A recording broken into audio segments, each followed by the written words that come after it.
Selamat datang di Relasi, podcast regulasi dan aspirasi yang hari ini sangat spesial sekali karena kita baru saja melakukan pelepasan tim peliputan mudik untuk menyebar ke seluruh Indonesia meliput peristiwa mudik. Dan dalam hal itu kita sudah menarik salah satu pejabat yang sangat penting untuk berbicara terkait dengan persiapan mudik, yaitu Bapak Rifan Ahmad Purwantono, Dirut PP Jasa Marga. Apa kabar Pak Rifan? Alhamdulillah, pagi sehat. Sehat. Saya lihat tadi seger banget pas lagi pelepasan mudik. Seger. Semangat berarti ya, Semangat. melepas tim mudik agar melihat persiapan Jasa Marga langsung di lapangan. Dan memberikan informasi kepada masyarakat. Pak Rifan, kita pengen tahu nih, dari saya pengen tahu bagaimana sih kesiapan Jasa Marga sejauh ini untuk mengantisipasi lonjakan mudik nanti?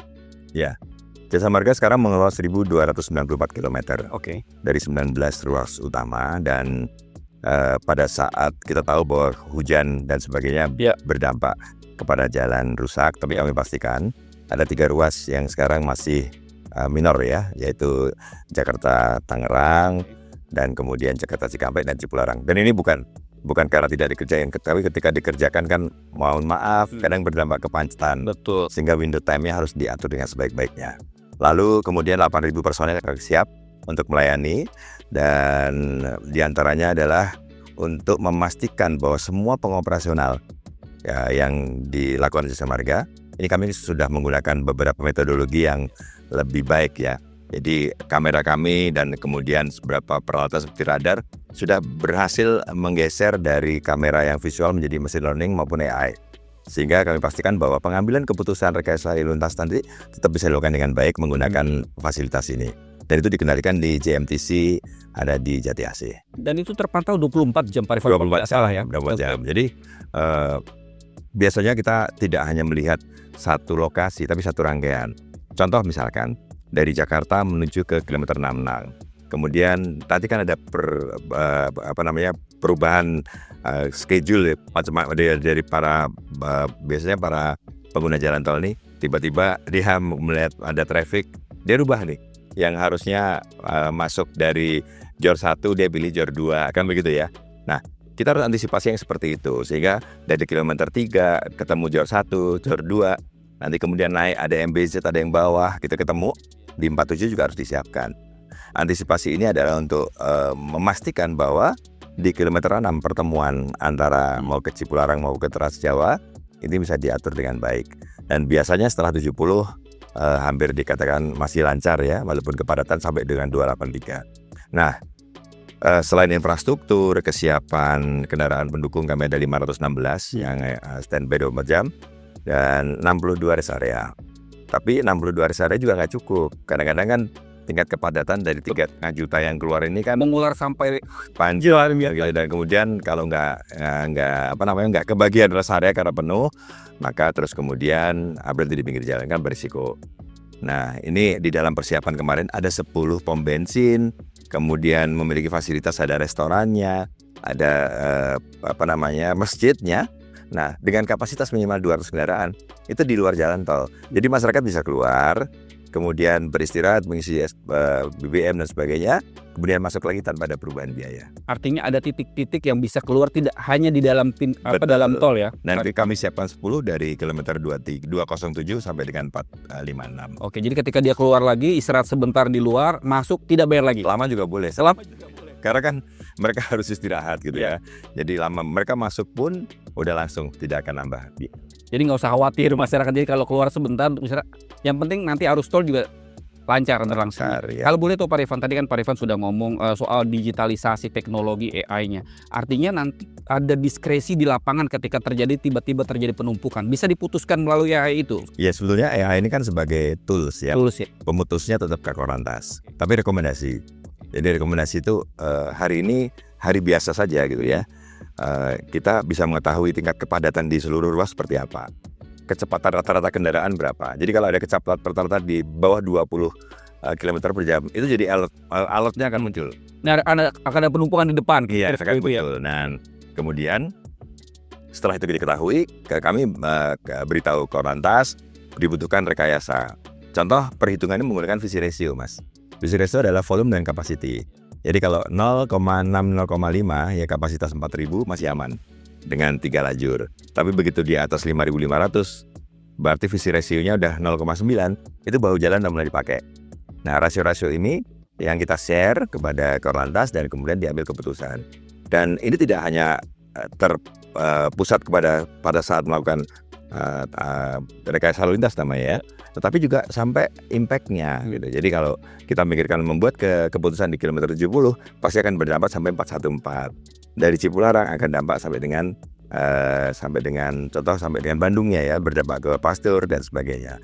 Nah, metodologi ini yang dulu visual kemudian mesin learning ini udah bisa menghitung sendiri. Ini baru tahun ini Pak Rifan dilakukan. Sebagian penambahan radar. Makanya kan banyak yang tanya begini, pada waktu melihat kemacetan itu menggunakan apa? Atau menggunakan platform yang enggak sendiri gitu. Makanya sekarang kan ada yang menggunakan, saya tidak menyebutkan ada satu platform gitu ya. Kita tidak menggunakan itu karena kalau itu kan lihat profil dari kendaraan yang lewat. Iya. Masing-masing pengguna usernya baru dihitung. Kami nggak bisa menghitung usernya. Kami menghitung kendaraan yang actual lewat gitu, sehingga valid dan real time. Karena kalau menggunakan platform dari pihak lain, kami kan delay ya. Padahal keputusan itu nggak boleh delay. Oke, Pak Rifan, lalu kemudian ini nanti akan ada 143 juta kalau tidak salah akan mudik tahun ini. Kira-kira ini paling banyak ke ruas sebelah mana Pak Rifan? Iya, kalau secara mobil yang penting kan keluar Jakarta. Iya. Itu diperkirakan 3,5 juta. 3,5 juta. Ini kita belajar dari Nataru yang lalu kan kita prediksi 1,9. Betul, keluarnya seperti itu gitu. Jadi mudah-mudahan ini nggak jauh dan kemarin dari Kementerian Perhubungan juga menghitung hampir sama perhitungannya. Nah, dari 3,5 juta yang keluar itu 50%-nya ke arah timur. Timur itu adalah Bandung dan Trans Jawa. Kemudian 30%-nya 29, sekian gitu ya. Ini ke arah Merak dan sisanya adalah ke arah Bogor. Nah, tapi yang paling penting adalah 50% yang ke timur ini 57 ke Trans Jawa, kemudian 42-nya ke Bandung.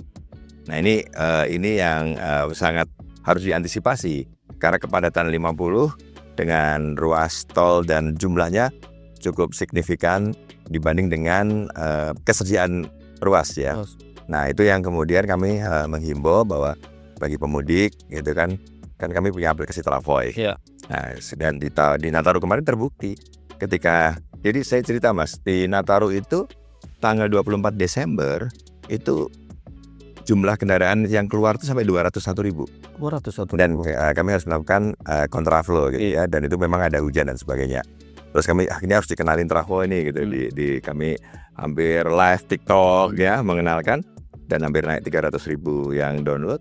Dan ternyata tanggal 4 Januari ketika kembali itu 201.000, tapi smooth, nggak ada rekayasa. Tidak ada rekayasa. Nah, ini terus kami menganalogikan ya, berarti kalau masyarakat tahu ya dan bisa melihat, bahkan di Travoy itu bisa kelihatan merah padat itu, dan bisa lihat kameranya, dan kemudian bisa melihat ada pekerjaan apa, ada kemacetan apa, ada informasi itu, terus ada black spot. Iya. Nah, ini dulu saya bercita-cita banget namanya daerah rawan kecelakaan itu harus di-share ke masyarakat. Iya. Nah, ini rawan kecelakaan di tol sudah kita ambil informasinya dan kita berikan kepada masyarakat sehingga mereka bisa berhati-hati. Jangan lupa gunakan Travoy. Sebelum berangkat, jangan hanya pakai GPS saja, tapi gunakan juga Travoy agar tahu titik. Validasinya oke loh. Validasinya lebih oke kayaknya. Dan yang digunakan rekayasa lalu lintas ini kan pakai Travoy itu. Jadi perekayasaan yang akan diambil ada di Travoy. Dan bisa melihat. Iya, jadi 3.500, radar 283. Oke. Dan yang kami berikan itu informasi nggak cuma kamera di jalan tol, bahkan di arteri. Jadi kalau menggunakan bahasa kepolisian itu kebangkitan arusnya sudah termonitor. Jadi persiapan gate-nya, persiapan gate berikutnya gitu. Baik, artinya teknologi digunakan betul tahun ini agar tidak terjadi hal-hal yang tidak kita inginkan ke depan. Pak Rifan, saya tahu Pak Rifan waktunya sangat sibuk sekali. Terakhir, apa pesan Pak Rifan bagi para calon pemudik mendatang? Apa yang perlu diantisipasi, apa yang perlu dihindari, apa yang perlu benar-benar mereka waspadai ketika ingin mudik? Ya, buat untuk yang menggunakan kendaraan sendiri, satu, pastikan kendaraannya berfungsi atau layak pakai. Jadi kalau ada waktu lakukan pengecekan rem dan sebagainya ya. Yang kedua, pengemudinya. Karena kalau di jarak yang cukup jauh harus selain istirahat ya ada dua yang siap melakukan mengemudi ya gitu. Nah, tetapi ada juga yang sewa kan. Nah, sewa ini penting. Saat Lebaran ini kendaraan bisa terbatas. Pastikan kendaraan yang disewa itu pernah direm cek, ya kan, fungsi-fungsinya. Jangan-jangan yang nggak pernah dipakai ya karena Lebaran, kemudian Kayaknya full dia di gaul ya. ya kan ini kan kita ingin bahwa mudiknya itu betul-betul yang aman dan pulang pergi bahagia. Jadi kalau saya selalu menekankan bahwa mengelola jalan tol pun harus berkeselamatan gitu. Nah ini menghimbau masyarakat melakukan persiapan dengan baik. Nah yang berikutnya adalah pilih waktu berangkat yang baik. Lihat TV, ngelihat trafo, ya ngelihat berita-berita atau informasi dari Korantas kan biasanya menginformasikan. Karena real kan. Jadi jangan melihat TikTok kan kadang-kadang tidak valid gitu. Makanya kalau bisa melihat itu dipilih waktunya berangkat kapan sehingga dipastikan bahwa ketika waktu berangkat itu masuk ini maaf ya saya hanya menceritakan begini. Analogi saya tuh behaviornya. Kalau kita naik pesawat coba lihat pesawat baru berhenti keluar semua kan berebut. Behaviornya itu kepengen cepet gitu. Padahal malah jadi bagian macet. Nah kalau bisa nggak usah cepet-cepet tapi justru lancar gitu. Nah, yang ketiga adalah taat terhadap aturan lalu lintas. Bahkan himbauan. Kadang-kadang satu kejadian yang macet begitu di jalan tol, karena nggak sabar ambil kiri kan, malah menyebabkan kemacetan yang panjang. Tambahan ya. Betul. Nah ini kami himbau kalau ada kepadatan, terus kalau di sebelah jalan kepadatan nggak usah dilihat, pikirkan di lajurnya sendiri.